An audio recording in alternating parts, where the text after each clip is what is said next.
This is your new Multi Drive. This is the stainless steel version, and today we're going to talk you through how to set it up for the first time.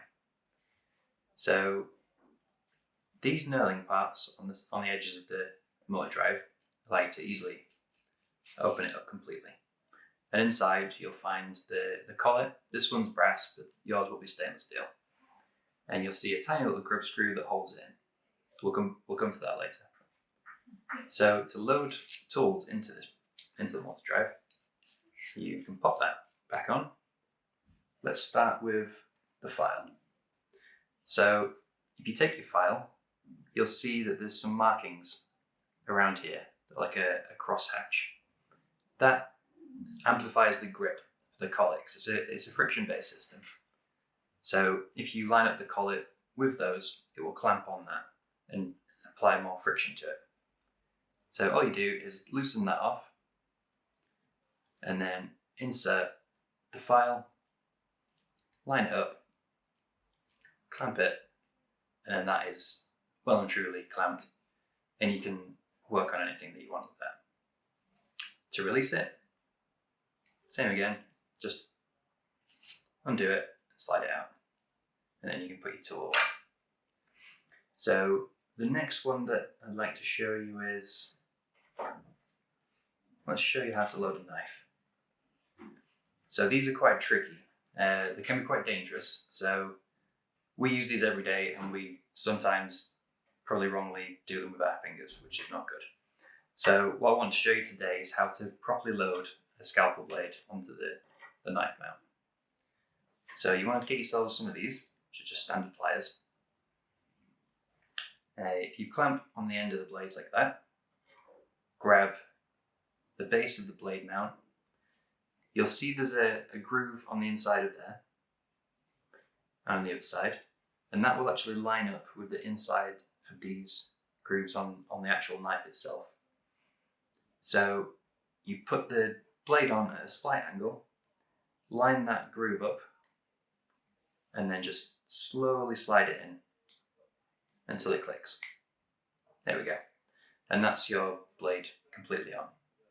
To take it out, you want to clamp on the inside of there and slide it off. Easy as that. Line up that and click it back on. So on the bottom of the tools, you'll see there's this little hex and then a collet. So what that does is line up with the end of the collet, and it forms a good lock. So if you loosen your collet, slide that in, and then just twist it slightly, you'll feel when the hex engages on the inside of the collet. And then without tightening that, you'll be able to feel that that is locked in place. And then the tightening of the collet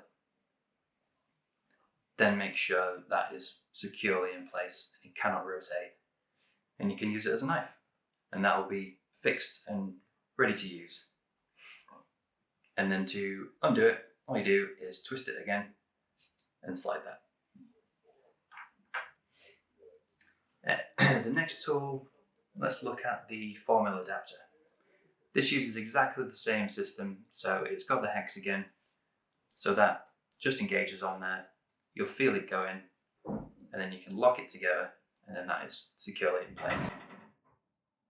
And then all you do is with your 4mm bits, they slot in there nicely. There's a magnet in there as well, so when you're working on tiny screws, that will just stay in place. A good trick for these as well is if you don't want to use the adapter, this gets you a little bit extra length. You can also put the bit directly into the end, tighten it up, and that is then in there as well. So it's just a nice, quick, easy way that you can use it as well. Next, let's take a look at the lead. This one's nice and simple. You just undo it to where you want it, slide it all the way in. You'll then notice that it can be slid in and out nice and easily. So all you do is set it to exactly where you want it, tighten up, and it's ready to go. When you want to get the lead out, simply do that, and out it comes. So that covers the tools. The scribe is the same. It's got the same mechanism on there, so slide in, twist, and we're locked in. And the adapter set is also the same, so it's got exactly the same hex mount feature on there that'll just lock in, twist the lock, and your tool's ready to go. So now we've looked at the tools, let's have a look at how the collet works. So if you take the end cap off completely, you'll see that the collet is mounted in the end, and then there's a tiny grub screw, which if I back this grub screw out slightly, I'll then be able to take the whole collet out. And on the collet, you'll see there's a flap which stops it spinning, and then a small groove that's set into that, which the grub screw engages on. So what that does is the flap lines up with another flap on the inside of there. So as it goes in, it doesn't rotate properly, which is what you want. And then to lock the whole thing up, you take your Allen key and tighten up the grub screw. Don't over tighten this because it is a very, very small grub screw and the Allen key is very, very small. You don't need a lot of power on it. It will just hold it there, and that's all you need. If that ever comes loose, which it shouldn't, but if it does, just nip it up with the Allen key. So that's your multi drive, and I hope that's been useful.